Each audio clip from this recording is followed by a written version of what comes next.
Sejam todos bem-vindos a mais uma edição do podcast Arquivo Especial. E neste episódio vamos conversar com um daqueles que viveu na pele um dos capítulos recentes da história do nosso país, o 8 de janeiro de 2023. E eu já estou com ele aqui na tela, ele a alguns quilômetros de distância de nós, fala do território argentino, Daniel Bressan. Daniel, seja bem-vindo, muito obrigado por aceitar o nosso convite e desejo um bom episódio para nós. Bom dia, Antônio, muito obrigado pelo convite, para a gente estar expondo um pouco mais da nossa situação sobre o 8 de janeiro. Daniel, para que a gente possa iniciar esse bate-papo, né, é um tema relevante, tem alguns capítulos dele que também é um pouco delicado de falar, mas vamos tentar aqui elucidar alguns pontos que muitos até hoje não sabem o que foi esse 8 de janeiro. Ele ainda permanece vivo? Essa data ainda permanece viva para você?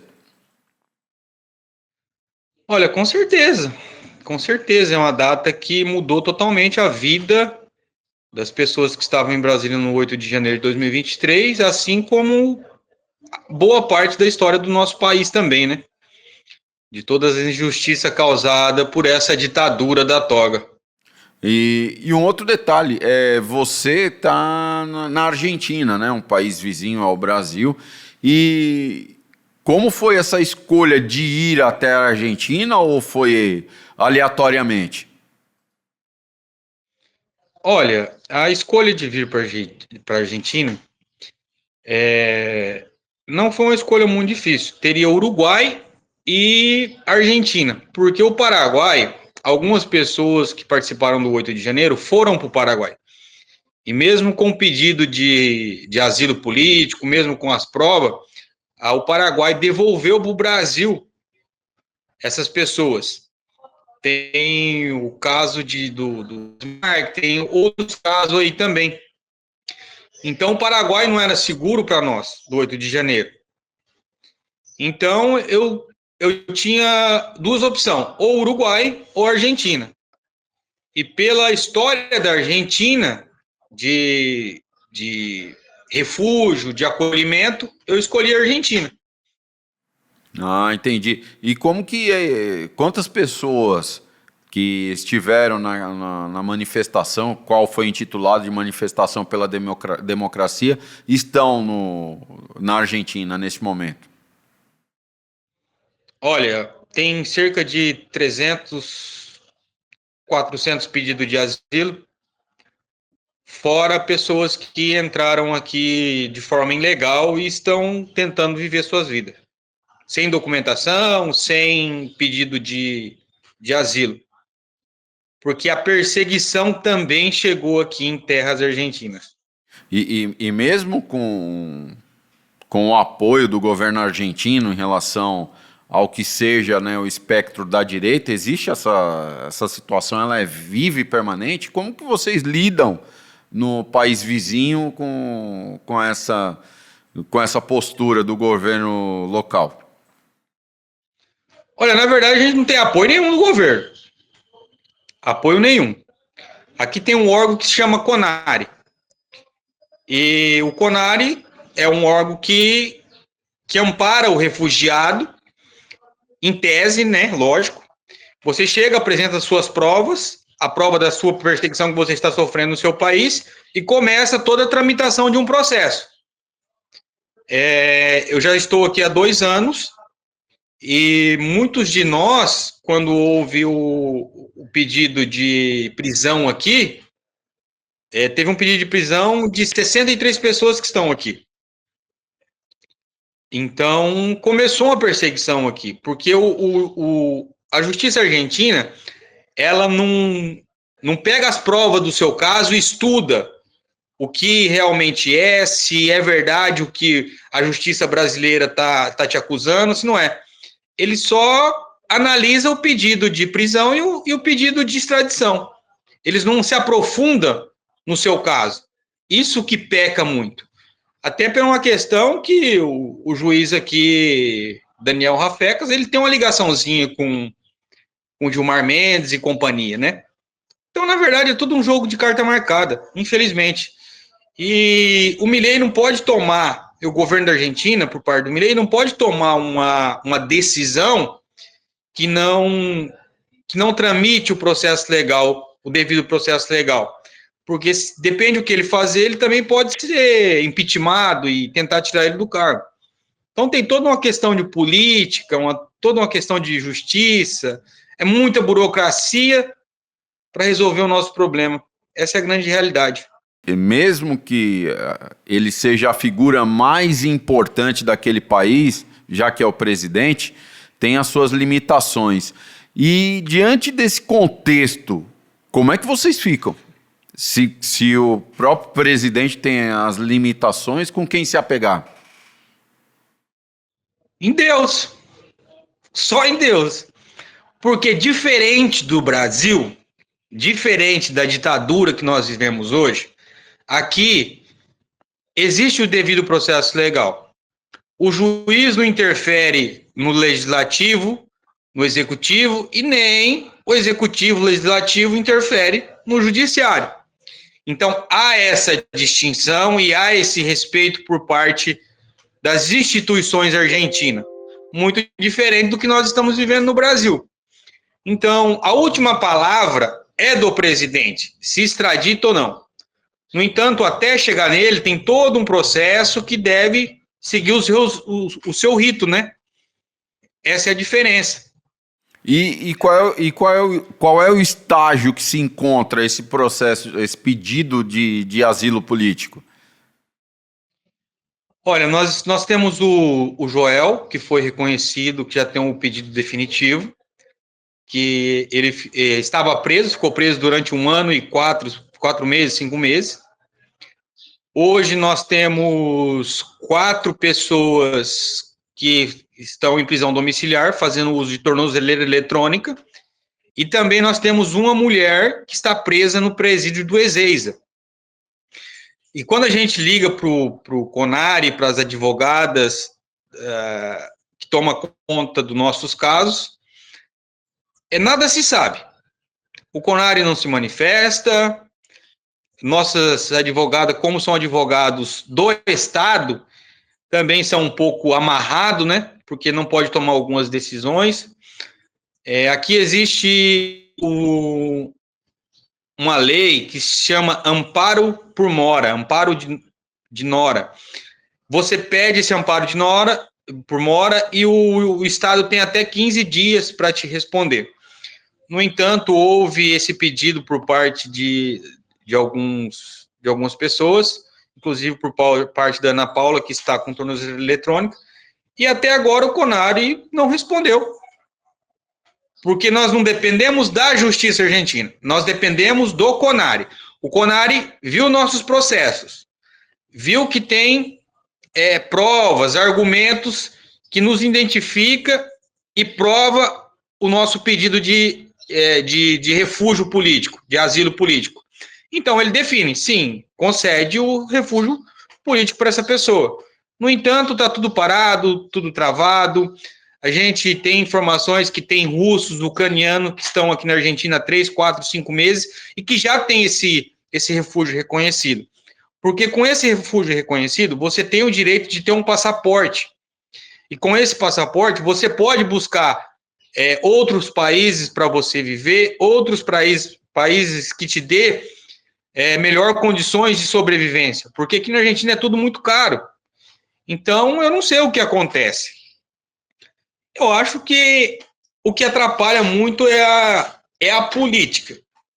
Porque, na minha opinião, nós estando aqui é mais um álibi para usarem a nossa causa e a nossa dor politicamente. Há pessoas que estão nessa causa desde o princípio. E há pessoas que pegou o bonde andando e só querem se aproveitar dessa situação.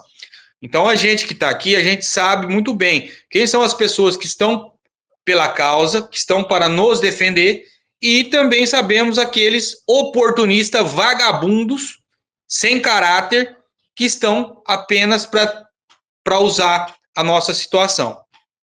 E dentre eles, assim, você foi muito claro e objetivo ao dizer que existe sim os oportunistas, né, diante dessa causa. E qual é o papel do Marcos Vanucci em todo esse processo?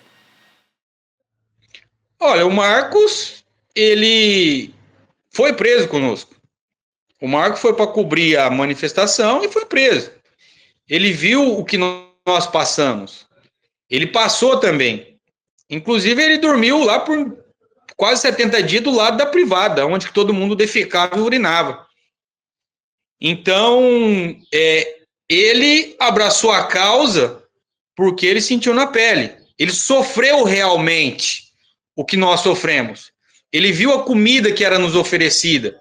Ele viu a dificuldade que nós tivemos dentro do presídio. Ele é mais uma vítima. E por isso, as pessoas têm que entender que o Marco está nessa causa, porque além dele ter sofrido na pele, ele tem empatia por tudo que nós passamos dentro daquele presídio, dentro daquele inferno. Entendeu? É diferente de um advogado ou de um político oportunista que vem, se diz defender, na verdade só é da boca para fora. O Marco está na causa, porque além dele ser uma vítima, ele sentiu na pele tudo aquilo que nós sentimos, a injustiça, a sensação de impotência. Então é diferente, entendeu? E eu tô torcendo muito por ele também, porque eu garanto que se ele conseguir entrar lá esse ano, ele vai ajudar a resolver o nosso problema, sim. E diante desse cenário, é evidente que você, por ter o contato com os demais que estiveram nesta mesma condição, né? Vocês sempre estão tocando nesse assunto. De que maneira que vocês esperam que o Marcos Vanucci possa colaborar com todos os outros que buscam, assim como ele também, já que o processo dele foi extinto e teve o respaldo do Tribunal Superior Eleitoral para que pudesse participar do processo eleitoral brasileiro neste ano, de que maneira que vocês entendem que ele pode contribuir para que outros, né, vamos colocar aqui entre aspas, já que ainda não existe uma definição, injustiçados por uma determinação judicial? Olha, eu torço para que o legislativo brasileiro, que a direita faça a maioria, para garantir o processo legal. E se preciso for, impeachment Alexandre de Moraes e aqueles algozes da nossa Constituição. Porque muitas pessoas falam em anistia. Eu não concordo com anistia. Anistia só seria um remédio amargo para nós. Aquelas pessoas que porventura entrou e quebrou alguma coisa, essas pessoas têm que pagar pelos crimes cometidos. Mas em sua grande maioria, não há provas concretas, vídeos que provam que aquela pessoa X cometeu tal crime. Então, assim, eu torço pela nulidade desses processos. Entendeu? Porque se haver uma anistia, perante os olhos da sociedade, nós cometemos aqueles crimes. Então, na minha opinião, o que teria que fazer, a gente fazer a maioria do Senado, fazer a maioria na Câmara dos Deputados. Alexandre de Moraes tem 40 e poucos pedidos de impeachment, tudo embasado por violações de direitos humanos. Fora agora os 129 milhões que a esposa dele, Viviane Barsi, recebeu de Daniel Porcaro. A gente vê que no cenário brasileiro, esses juízes da nossa Suprema Corte brasileira estão envolvidos de uma forma ou de outra em crimes. No entanto, como eles têm a maioria no STF, um blinda o outro. E uma verdadeira democracia não pode blindar um criminoso, mesmo ele sendo um ministro ou um presidente, um senador ou um deputado federal. Os nossos valores estão sendo roubados, a nossa liberdade roubada por esses violadores de direitos humanos. Então eu espero que o Marcos Vanucci entrando lá, ele consiga ter essa articulação política, só que para isso a gente precisa da maioria também, da Câmara dos Deputados e do Senado. Porque se nós não tivermos a maioria, não vai adiantar nada. E tudo continuará igual. Essa é a minha opinião. E você coloca alguns detalhes, né, que às vezes passa desapercebido, mas que é de fundamental importância, que é a parte interna, né? Ou seja, como que é o relacionamento entre vocês que estiveram no 8 de janeiro de 2023 na capital federal? Existe uma união em torno dessa condição de ter um representante no Congresso para que possa ter uma voz representando todos vocês dentro do Congresso Nacional? Como que é esse ambiente? Infelizmente, não. Infelizmente, não existe essa união. Infelizmente, tem pessoas que não... Algumas pessoas estavam lá por amar apenas o presidente Bolsonaro, na pessoa do presidente. Algumas pessoas estavam lá apenas por interesse e promoção política. Algumas pessoas estavam lá por querer transparência e lisura no processo eleitoral. E algumas pessoas estavam lá, só Jesus sabe por que estava lá. Não há união. Porque se nós tivéssemos união aqui, nós somos aqui cerca de 300 pessoas. Nós nos teríamos organizado, teríamos nos manifestado na frente do CONARE, teríamos força para mudar a nossa situação aqui na Argentina. No entanto, não existe união. No começo a gente até tentou, mas a grande realidade é, desculpa a expressão, mas é cada um querendo cuidar do rabo dele e só, infelizmente. Infelizmente. E diante do contexto revelado por você, essa fragmentação pode ser um dos problemas ao qual vocês estão enfrentando aí para que o governo argentino, através do CONARE, possa permitir que vocês tenham o reconhecimento de asilo político? De exilado político, asilado? Com certeza. Porque, vamos lá, quando a esquerda quando vai defender uma pauta, eles se unem e defendem aquela pauta até aquela pauta dar certo. O problema dos exilados aqui é que começa a defender uma coisa, aí desanima, porque são muito imediatistas. Quer fazer uma manifestaçãozinha hoje e amanhã resolver o problema. E as coisas não funcionam assim. Nós teríamos que estar unidos ali na frente do CONARE, cobrando. Nós teríamos que estar unidos lá na frente da ONU, dos Direitos Humanos, cobrando.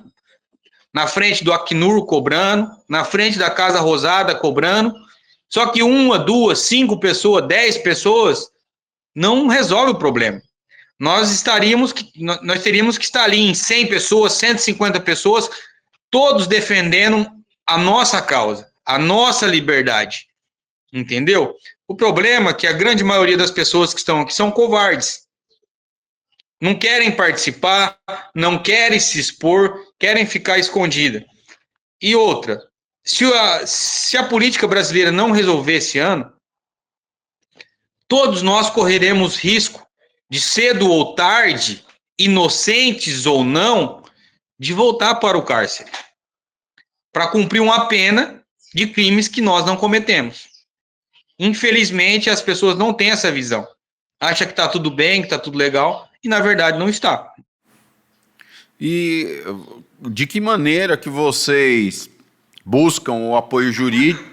De que maneira que vocês buscam, ou têm ou não têm, apoio jurídico para acompanhar essa a situação de vocês na Argentina? Existe esse acompanhamento? Vocês têm esse apoio jurídico?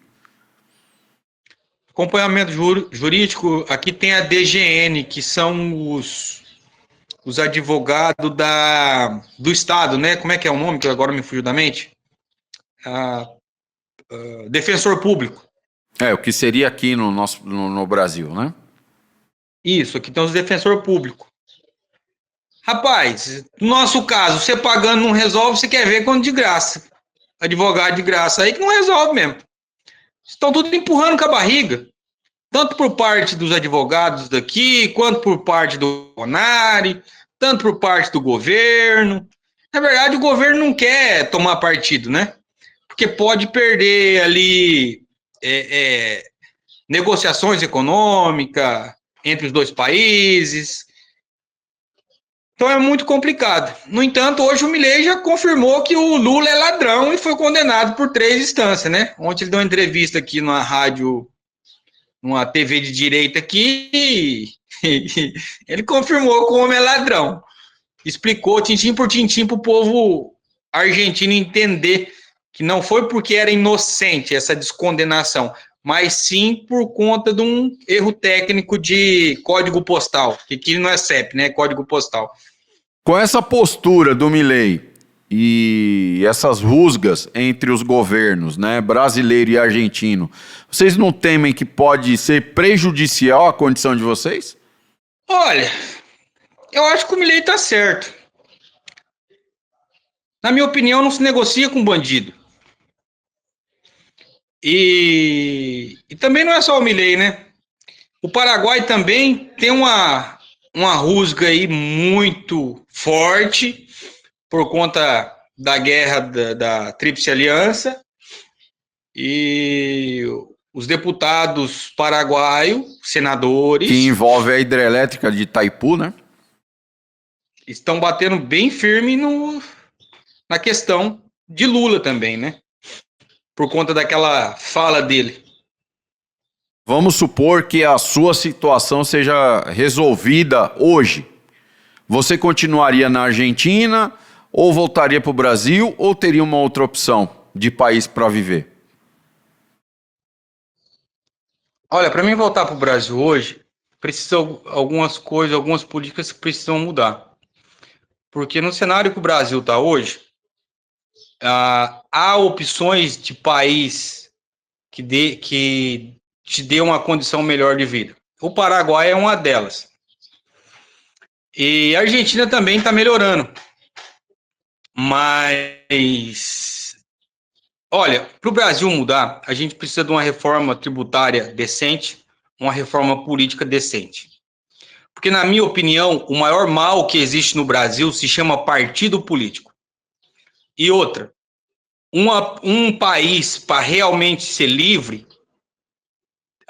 tem que acabar com esse Estatuto de Desarmamento, essa Lei 10.826.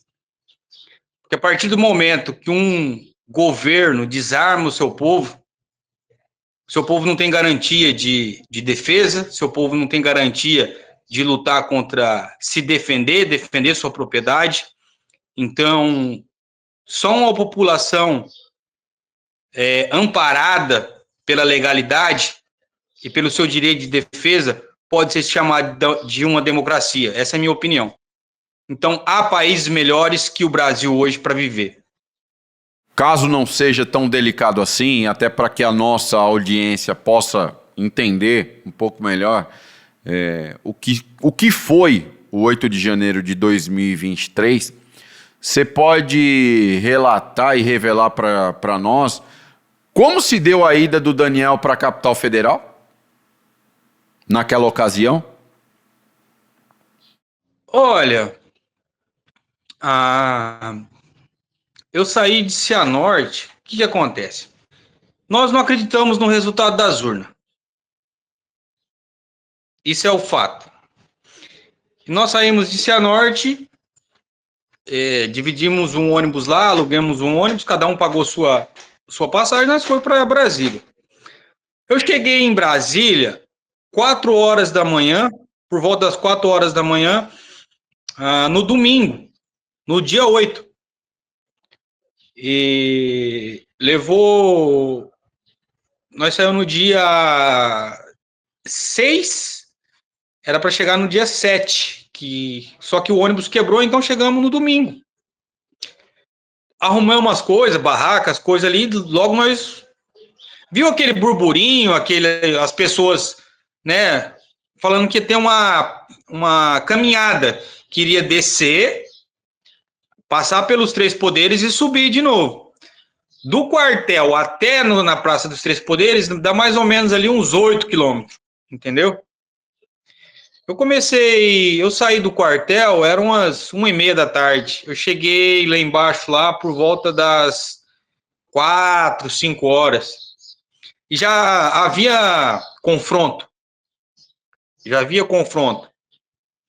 O mais interessante, que estava tendo confronto lá embaixo, e tinha um cordão de polícia militar que ela te revistava e te liberava você para descer para baixo, para o confronto. Isso era o mais interessante. Como assim? É difícil de entender, né? Não dá para entender, porque assim, quando eu cheguei na barreira policial, que a gente escutava bombas, tiro, eu perguntei pro polícia, eu falei assim, ó, o que tá acontecendo lá embaixo? Ele falou, ó, tá tendo confronto. Mas eu falei, mas como assim confronto? Ele falou, não, tá tendo confronto, que estão invadindo os prédios. Aí eu falei, mas o pessoal falou que era uma caminhada. Eu falei, não, estão invadindo os prédios. Aí ele perguntou se eu tinha alguma coisa, eu falei, não tem nada. Aí veio, me revistou tudo. Aí ele falou, ó, cuidado, o pau tá quebrando lá embaixo. Eu falei, não, vou descer um pouco ali para ver o que tá acontecendo. Porque assim, você passa debaixo do pontilhão e tem uma subida. E logo ali na frente do Ministério da Justiça, tinha uma barreira, só que você não conseguia ver lá embaixo, porque a Praça dos Três Poderes está dentro de um buraco, praticamente, dentro de uma bacia. Então você não tem a visão para você ver o que está acontecendo. Aí depois da revista, eu desci ali mais uns 300, 400 metros, aí eu consegui ver lá fumaça, tiro, polícia, e toda aquela bagunça que estava acontecendo lá embaixo, né, no Senado Federal. Aí eu desci, fiquei próximo ao espelho d'água ali uns 50 metros, 30 metros, e assim que eu cheguei, chegou 2 helicópteros. E dava para você perceber, a gente que já trabalhou apartando gado, apartando bezerro, um helicóptero vinha de um lado e o outro vinha do outro, assim, empurrando as pessoas, atirando, empurrando as pessoas para dentro dos prédios, entendeu? Aí quando eu vi aquilo lá, eu peguei e voltei pro quartel. E no outro dia... Bom, no outro dia fechou tudo e todo mundo foi preso, né? Rapaz, e houve alguma justificativa pela prisão ou simplesmente sem o menor detalhe, sem a menor informação, prenderam vocês? Hoje nós sabemos que no dia 6 de janeiro foi comprado 1.000 colchões. Hoje nós sabemos que no dia 6 de janeiro foi comprado 1.000 colchões. E que sumiram com imagens de 180 câmeras. A pessoa te rouba a sua casa, você tem câmera de segurança na sua casa, você tem as imagens, você vai sumir com as suas imagens? Não, longe disso. Tá me entendendo? Então, olha, na verdade, aquilo lá foi muito bem orquestrado para, de uma forma ou de outra, colocar medo em toda a população brasileira. Não, nessa investigação aí que tá tendo aí de Daniel Vorcar, o Banco Master, eu queria fazer uma pergunta para o telespectador. Será que não tem um dedinho aí, o dinheiro do Banco Master, para fazer esse 8 de janeiro, para colocar medo em toda a população brasileira? Será que não teve um dinheirinho desse Banco Master? Vamos analisar a nossa história recente aí e ver. Porque esse 8 de janeiro, ele só beneficiou quem? Então, as pessoas têm que parar e pensar um pouco. Os indicativos. Entendeu? Não estou acusando, mas não custa nada investigar também, né? Sim. E dentro daquilo que se deu e aquilo que foi divulgado, né, de maneira oficial, você entende que houve infiltrados para promover esse tipo de situação, ou seja, uma farsa? Olha, com certeza. Quantas manifestações houve no governo Bolsonaro? Até o lixo no chão as pessoas varriam, limpavam, para não dar o que falar, para não dar argumento para essa esquerda maldita. Não apenas para isso, porque nós não somos igual eles. Nós sempre prezamos pela liberdade, né? E pelos pilares das pautas que nós defendemos, que é a nossa crença, a nossa liberdade de religião. Gente, nós somos totalmente ao contrário. Nós defendemos a vida, eles defendem a morte. Nós defendemos a polícia, eles defendem o bandido. Então, assim, a gente sempre zelou por manter a legalidade das coisas. Diferente desse povo que vem sendo programado aí por essa mídia maledeta. E aquilo que você teve acesso em relação à imprensa, de que maneira que você recebeu todas as informações que foram, vamos dizer assim, expurgadas para que, como se fosse uma verdade? De que maneira que você recebeu esse tipo de situação? Na verdade, eu já estava acostumado, né? Já estava vacinado. Porque, veja bem, nós sabemos que as mídias tradicionais batia e batem até hoje no presidente Bolsonaro e no governo Bolsonaro, porque ele cortou a verba. A mídia fala bem de quem paga ela. A mídia é comprada. Porque assim, a gente vê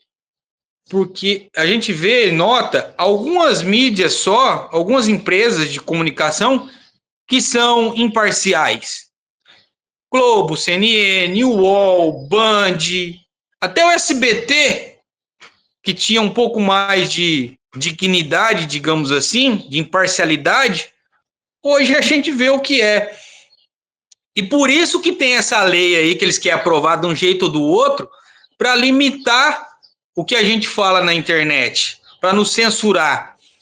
Então, a mídia é porca, a mídia é corrupta, a gente vê que sempre passou a mão na cabeça de bandido, sempre defendeu pautas que vai contra a família. As pessoas vêm sendo programado por essas novelas aí que só tem prostituição, só tem bandidagem, traição. Então, assim, esperar o quê de umas pessoas que pregam o que eles pregam? Na verdade, foram tudo muito bem pago para manter essa narrativa de terrorismo, de golpe de Estado, de tudo isso. A gente sabe disso. No Brasil, no Brasil é complicado. Essas mídias não faz nada de graça, não. E com um contexto desse, você ainda tem esperança de ver um Brasil totalmente diferente daquele que você enxerga? A minha última esperança é nessa eleição. A minha última esperança é nessa eleição. Nós precisamos fazer 39 senadores de direita. 39 senadores de direita. Nós precisamos de uma ampla maioria na Câmara dos Deputados. E nós precisamos também de um presidente que não seja ladrão. Porque todos nós sabemos que o ano que vem vai ter que cortar na carne para conseguir pagar as contas públicas do Estado brasileiro. Então a gente precisa de uma ampla maioria na Câmara dos Deputados, no Senado e na presidência para poder impeachment esses criminosos da Suprema Corte. Porque sim, é criminosos porque cometeram crime sim. E mudar o nosso país. Bandido tem que ser bandido, pessoa de bem tem que ser pessoa de bem, tem que fazer uma política para cortar esses impostos aí, porque hoje em dia todo empresário tem um sócio oculto que só serve para roubar o povo. O presidente Lula e o seu ministro da Economia, o Tachad, foi o melhor economista do Paraguai. Não é à toa que já tem mais de 250 e poucas empresas que já foram para o Paraguai. Até a Van já está indo para o Paraguai ali, colocar as lojas e começar a investir no país, por quê? Deus me livre, o Lula vença de novo, quem for empresário e tiver condição vai mudar suas empresas para o Paraguai. Porque só nessa troca aí de país, a Van teria ali uma economia de 4,2 bilhões de reais por ano. Então, assim, o Brasil tem jeito. Nós somos um país riquíssimo, nós temos um povo muito trabalhador, que dá para mudar. O problema é a manipulação da mídia. E as pessoas não têm tempo de buscar o conhecimento do que realmente é a esquerda, do que realmente é a direita. Então, a falta de conhecimento faz as pessoas escolherem o mais fácil. E nem sempre o mais fácil é o que nos faz bem. Você não acredita também que as mudanças necessárias para que o Brasil possa prosperar também dependem da mudança de postura do próprio brasileiro, que aceita tudo que lhe dão na mão? Primeiramente, o brasileiro tinha que tomar vergonha na cara e parar de furtar carga de caminhão quando tomba, né? Já começa aí. Então, assim, parte da nossa sociedade não tem... Parte da nossa sociedade já é corrupta por natureza. Infelizmente. Infelizmente. Então, como que eu quero um país melhor, mais digno, se a minha postura não é? E a gente não consegue mudar um país se a gente não mudar o jeito da gente ser, a nossa casa primeiro, o nosso município, o nosso estado e o nosso país. Se a gente não começar a fazer a parte da gente, se cada um não começar a fazer a parte dele, não há país que dê certo no mundo também. Entendeu? Então, assim, só depende de nós. A nossa liberdade e a liberdade mais importante que existe, que é a liberdade financeira. Porque a pessoa ela tem que ter a liberdade de produzir e, se precisar, a qualquer momento, pegar o dinheiro e sumir para outro país e correr do mal. A liberdade maior que nós temos na vida é a liberdade financeira. Entendido.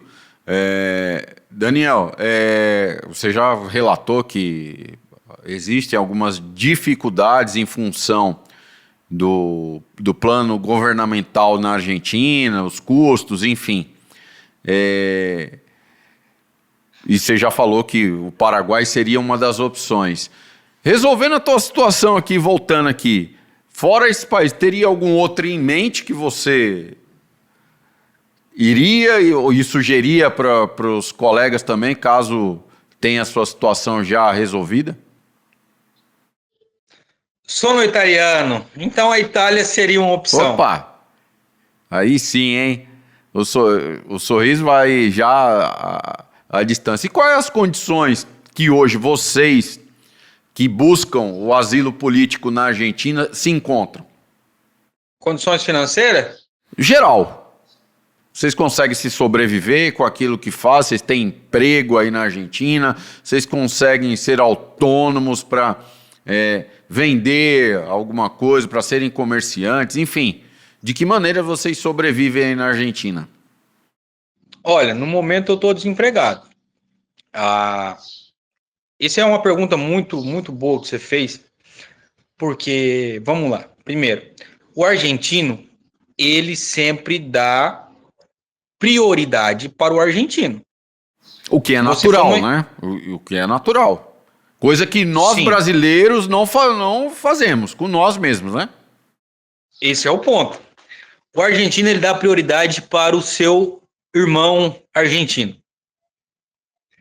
Se sobrar uma vaga, eles te encaixam. Entendeu? E o argentino, ele é mais politizado. O argentino, ele é mais educado. Você chega num ponto de ônibus, tem a fila ali, ó, fila indiana certinha para pegar o ônibus. Você chega no metrô, tem a fila bonitinha ali para pegar o ônibus. Então eles são educados. Você entra dentro de um ônibus, dentro de um metrô, tem ali de 10 pessoas, 4, 5 tá com um livro na mão buscando conhecimento. Entendeu? Então, eles são mais patriotas. Existe a esquerda aqui, mas eles têm um pensamento um pouco americano. Primeiro eles, segundo eles, terceiro eles e quarto eles. Depois os outros. O brasileiro não. O brasileiro, qualquer um que chega, o brasileiro já abre a perna, já é bem recebido, já deixa sapatear e cagar na cabeça da gente, entendeu? E isso que tem que mudar também. Então, aqui há uma dificuldade do idioma. Aqui a taxa de emprego está baixa também. O salário aqui é complicado porque a cada R$ 1.000 aqui equivale a R$ 300. Cada R$ 1.000 vindo para cá vale R$ 300 aqui. Entendeu? Essa é mais ou menos a conta. E tudo é caro. Aqui o aluguel é caro. Aqui para você alugar uma casa você precisa pagar 3 meses de aluguel. O aluguel mais barato que você encontra aqui é 200 mil pesos, 300 mil pesos, que hoje a cotação tá 3 por 1, né? A cada 300 mil pesos é R$ 1.000. É muito complicado aqui. Muito, muito complicado. E haja vista, né? Você colocou muito bem sobre o patriotismo que o argentino exerce, né? Não vou falar nem que tem, porque ele exerce, haja vista a Copa do Mundo, né?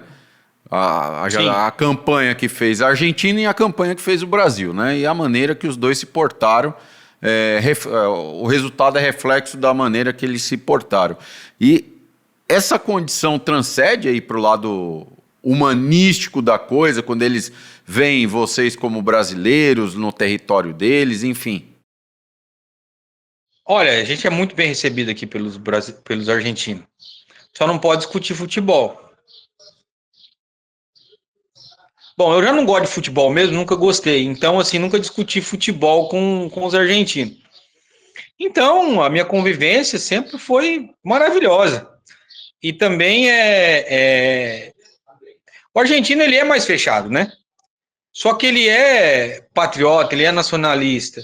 Você não discutindo futebol, não discutindo Pelé e Maradona, Neymar e Messi, a convivência é maravilhosa. Porque eles não é apaixonado por futebol, eles são doentes por futebol. Essa é a diferença.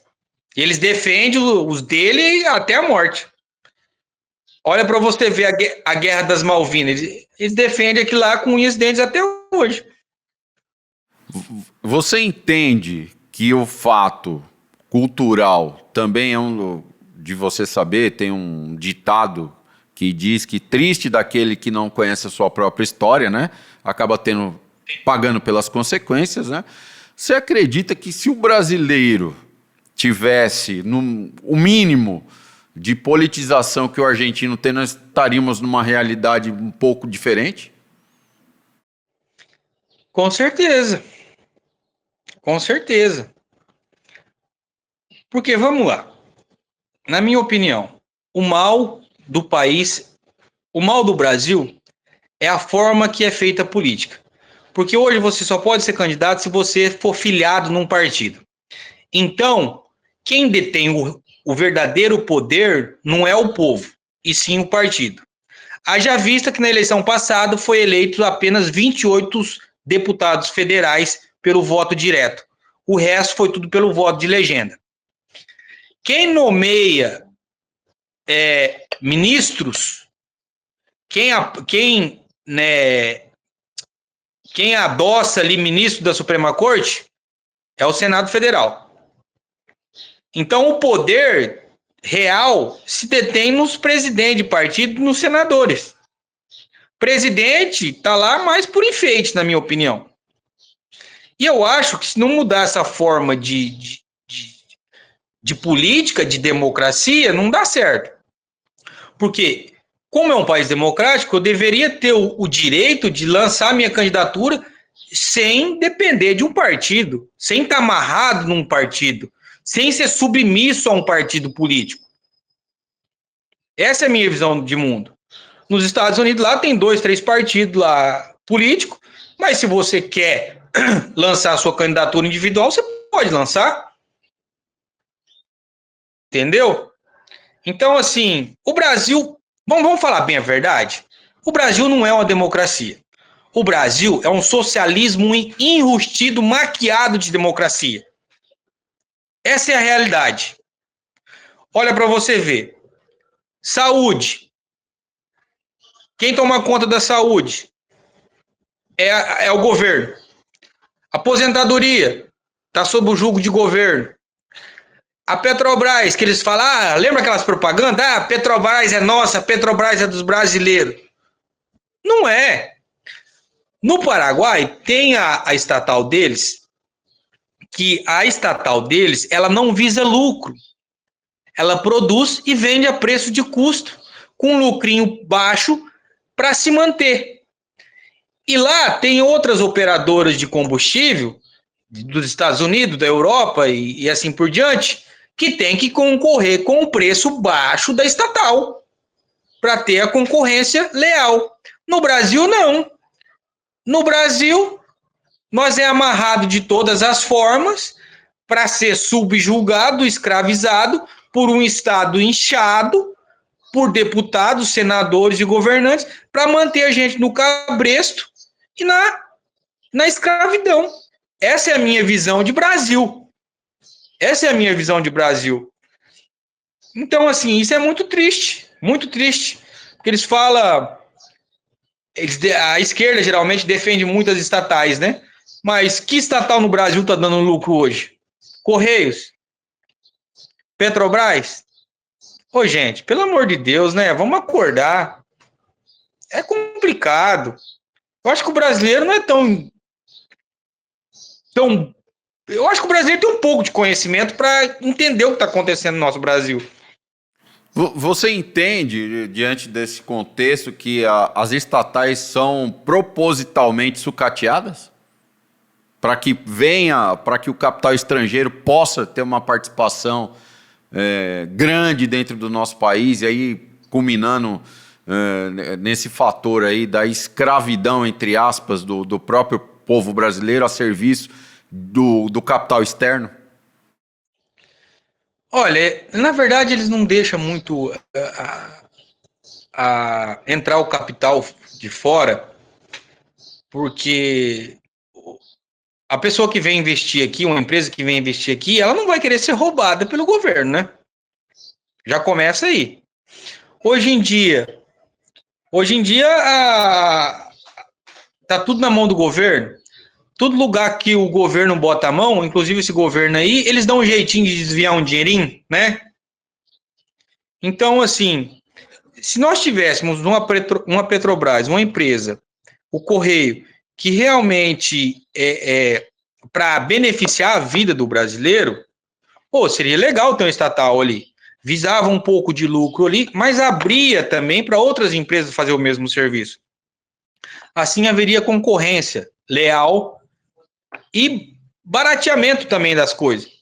No Brasil, não. No Brasil, eles querem controlar tudo com unha de ferro e eles não visam o bem-estar social, que eu odeio essa palavra social, mas eles não visam o bem-estar social. Eles visam lucro e sabem que com o dinheiro eles conseguem manipular e ganhar a eleição, né? Com as maquininhas. Então é complicado. Não sei se ficou meio claro. Sim, sim. E, contudo, né, ainda isso tudo remete ao que foi o 8 de janeiro, né, o descontentamento de parte da população qual você já colocou aqui que existe a fragmentação de propósitos entre aquelas pessoas que estavam lá na capital federal naquele dia.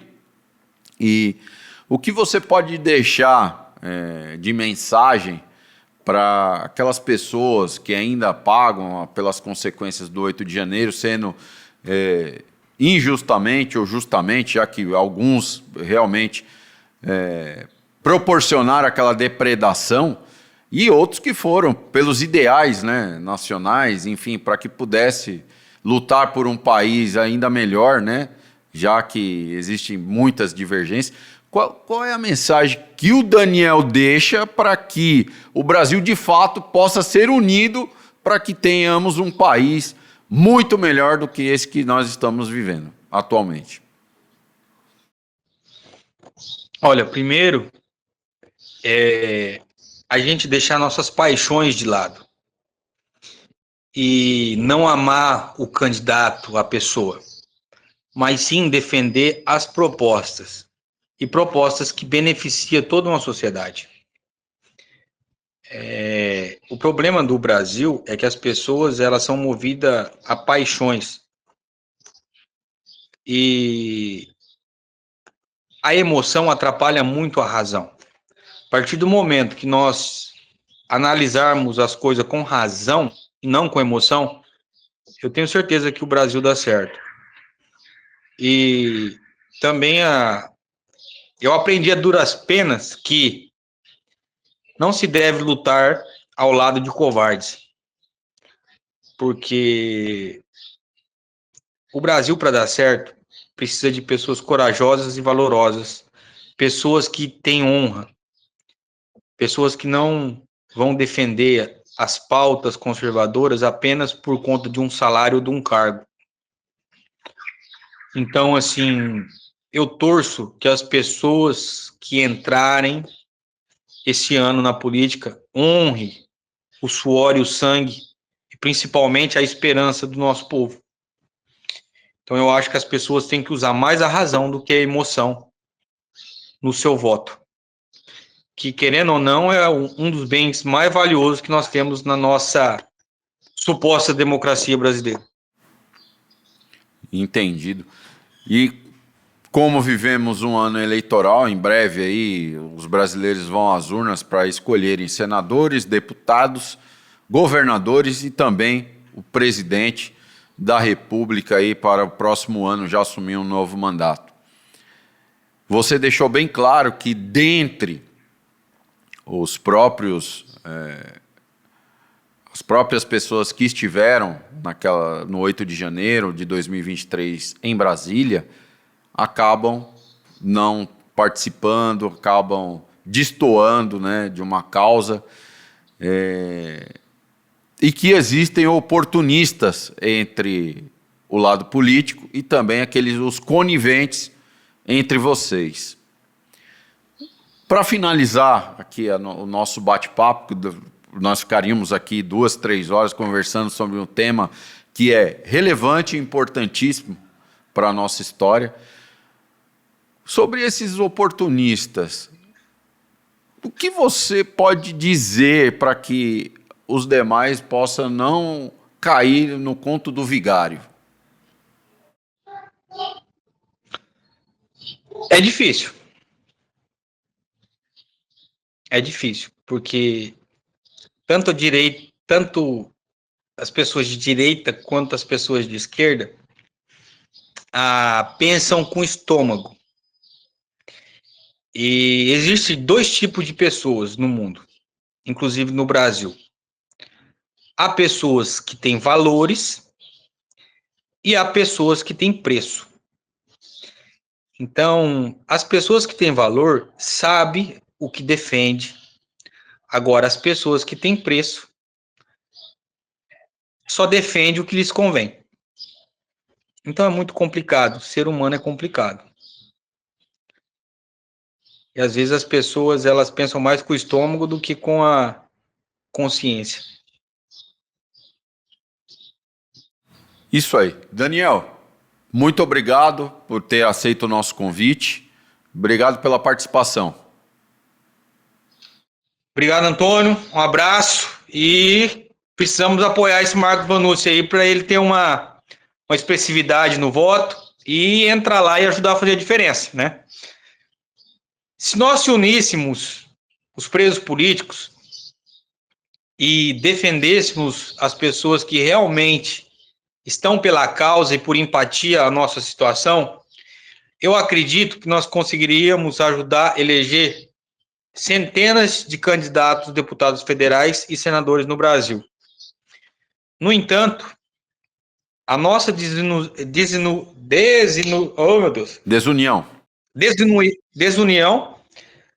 a nossa própria desunião precede a nossa desgraça, infelizmente.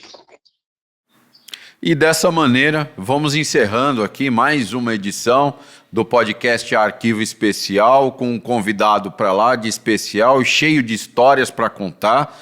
E, mais uma vez, muito obrigado ao Daniel, obrigado a você que esteve conosco até esse presente momento. E deixo um recadinho para você. Vai lá, inscreva-se no canal, compartilhe o nosso episódio e também acesse as redes sociais também do Marcos Vanucci, marcos.vanucci, conheça um pouco também do trabalho desse jornalista que há mais de 20 anos exerce essa profissão, com passagem por veículos de comunicação de grande relevância do nosso país, e acompanhe o trabalho dele e a sua defesa. Muito obrigado pela sua atenção e até uma próxima, se Deus quiser.